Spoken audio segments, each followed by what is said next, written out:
All right, guys, it's Sunday after the first race of the year with the Nova. I wanted to kind of give you guys a video update on it. I've just been doing pictures and text, and that only goes so far. So just want to give you guys a kind of a tour of the car that we're working with right this minute. Then I'm gonna do what I'm gonna call a race rig rundown, because I'm just as much into the haulers and stuff as I am the trucks. And it seems like every time I go to the racetrack, I go a different way, or I see a pretty cool way to do it. So we raced this weekend at Caraway Speedway in beautiful Sophia, North Carolina, with the Virginia Vintage Racers. We took the Nova out, which everybody has always said, oh wow, that's too nice to race, and up until this weekend it pretty much was. But we knocked the new off of it. First couple laps in the car for me is pretty cool. But we'll start with the rig that I'm using right this second. Pretty basic, anybody can usually do it. I got a 3/4 ton Suburban. She's a 04, pretty much a daily driver. One good thing about it is you can pile all your stuff in the back and it's out of the weather, which is about it. But it gets kind of cramped a little bit, but you can do it. They did it off the back of pickup trucks in the 60s and 70s, so I shouldn't be complaining too much. At least I've got that. But you pile everything in the back. We've got one extra set of wheels and tires. Got my jack, got a typical tool kit. One thing with this, you don't really have a lot of extra parts storage, so if you don't think through exactly what you need or try and think ahead, it's pretty easy to leave stuff behind. And then if you don't really know where you put that stuff, if you need it in a hurry, it's kind of hard to find sometimes. I don't want to complain about it. I do have plans to kind of upgrade our setup to where it's a lot more user-friendly, because we're usually only 1 or 2 people at the track, 2 or 3 at the most. Thankfully I had Austin Adams and Caitlin Lawrence with me to help this weekend. That was great. She did a lot of photos, and he jumped right in there and did a lot of my air pressure stuff and grabbed tools. And when you're in the car, it's hard to get out and do what you're talking about, or if you're in your race suit, it's a little bit hard to get up under the car sometimes. But I want to thank them first. But anyway, so we got the Suburban. Like I said, it'll do about whatever you need. And then I've got this Dillon trailer. It's not mine, but I get to use it, which is nice. Main reason I got the Dillon trailer here is because this car is so wide. I don't own a trailer except for my enclosed, that this will actually fit on. So it's actually low and wide, really convenient. It used to have a tire rack on it, which is pretty cool. You can see where it used to be. That would help out with the Suburban storage a little bit if it still had the tire rack. But anyway, it's still got this box on the front of it, which is pretty neat. And then, like I said, at the back, you got pretty low load angle, which is good. Pretty easy to get up on it. It's pretty wide, works pretty nice. Been using it a couple times. Like I said, the biggest part about it is it's wide, because this thing, these are the narrow tires, and it just barely fits. And it was dark and I was tired, so we got a little bit off to the right a little bit, but it's on there. But anyway, so this is the Nova. She's a 69 Nova on a, I don't want to call it a custom chassis. That kind of implies that it's super bad or anything, but I bought this car from a friend of mine named Anthony Strickland. He had it for a couple of years, and he had it painted up like his dad's dirt car, which was a really cool blue and white. He ran it down South Carolina. It's a coil-over car all the way around. It's a 3-link in the back, which I was excited about, because Dad was always pretty fond of them, and on the short tracks it's pretty convenient. And it's got kind of a strut ride front end, sort of like a Super Late in the front and the back, but to make it class legal for Southern ground pounders and vintage races all around, usually you have to have a couple of things. Usually, unless you're going to run with the modifieds, you can't have a straight rail car on the right side. I didn't really want to do that anyway. But I wanted a 3-link, and I wanted something pretty competitive. This car was built, from what I've been told, as a school car by a guy, and it actually had a passenger seat in it when I had it. So it has a perimeter center section, but it's got almost a straight rail style rear clip with the 3-link and all that, which is pretty interesting. And it's got a conventional small block in it, kind of like they would have run back in the day. Aluminum heads, nothing real crazy. But anyway, yeah, 355 T10, I'm guessing 450, 500 horse, plenty for me for sure. Got a quick change in the back.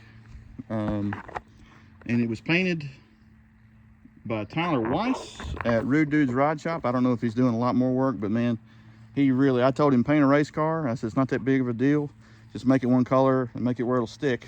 And I don't guess he speaks that language. He said, yeah, this thing's got to be right. So he took a lot of time. And black is beautiful, but as you can tell, it is springtime, and we got a lot of residual pollen and racetrack dust on it. But anyway, I appreciate every kind word everybody said about this car. I'm really proud of it for sure. But I had to come to terms with the fact that if you're going to race something, it's only going to be so nice for so long. So I'll go through with our weekend. I'll set you on the hood here so I can kind of hang out. So we got down to Caraway. Let's see if we can get you there. Got down to Caraway pretty much on time. Left a little early. We could have got there at 10. They had an open practice from like 10 to 2. We got there right at 11. Tried to be pretty casual about it. And we got set up, and right out of the gate, I had let this car sit for 1.5 years since I got it. And that was on me. I went over it, nut and bolted it. It ran pretty good, but you know, you can't really load a car right around a parking lot. So thought everything was good, but we go out for the first practice, first lap in the car, and I kind of got the jitters a little bit, and we're going down through there, and it just will not take throttle. It'll rev great in the pits, but when you go to give it some power, it just won't take it. And I'm getting kind of frustrated with it. And I pull the air cleaner off, and we've got a rear float that seems to be too low. And I said, all right, well, I've missed a float adjustment. I go to messing with it, and I get it to kind of run decent, and I go out there and try again, and it just won't take it. And it's still spitting it up out of the top like it's got a sunk float. We took it apart. It's a Barry Grant 390, I think. It's got these brass inserts in it that are kind of cool. You can change. But anyway, the float bowls on them are weird. They got smaller inlets and things like that. But anyway, so it just keeps acting like a sunk float. We take it out, and I find this little split in the float, and I take it apart and put it in this cup of water, and it won't ever take on water. So I'm still thinking, what in the world's going on? Finally, I give up. We're running out of time a little bit, and if we can't get this thing running, it ain't gonna matter how it drives if it won't run but about 60 miles an hour. So I go up the way there, and I run into the 70 team, the limited late model with Dylan Ward, and I said, hey man, you got a float? He said, well, I got one in a carburetor. I said, well, I don't really want to take your carburetor apart. If you don't care, I'll just slap this thing on here and see if it fixes it. He said, yeah, just take it and run it. I said, man, I appreciate that. Bolted it on there. The thing is flying at that point. So once again, I had the car sitting for a while. I got some Hoosier ST2s. I don't know anything about them, but people don't seem too crazy. They're kind of hard. And I think they went away from running them. I think they ran them for a year or two in the late model stocks, but they don't anymore. So I put those on there just to see if I get my bearings together. Go out there and run pretty competitive times, so I'm pretty happy with that. And the thing's flying, running great. Ran a pretty long run, ended up kind of a little tight in the center. We did a little bit of air pressure. Went out and qualified on the same set just to see what happened. And I'm thinking the whole time, if I'm going to spin out or do something, I'm going to do it on these tires. So anyway, qualifying went pretty good. I get to looking around, and these Virginia Vintage Racers guys, it's pretty heavy hitters, and they're pretty fast. So I said, man, I got this other set. I need to go ahead and bolt them on. And the other set's it's a much newer set. They're only about 6 months old. They're Hoosier F45s, a lot stickier.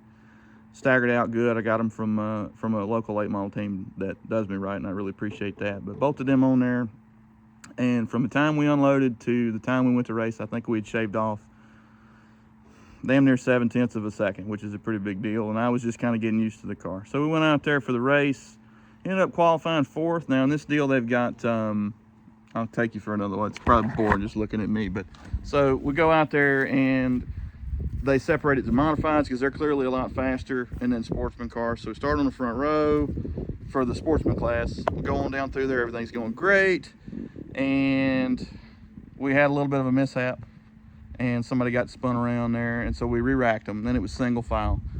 So I was trying to be pretty cautious on the second start, and I also had a problem with my rev limiter. It was a little bit too low because I had the wrong gear in it.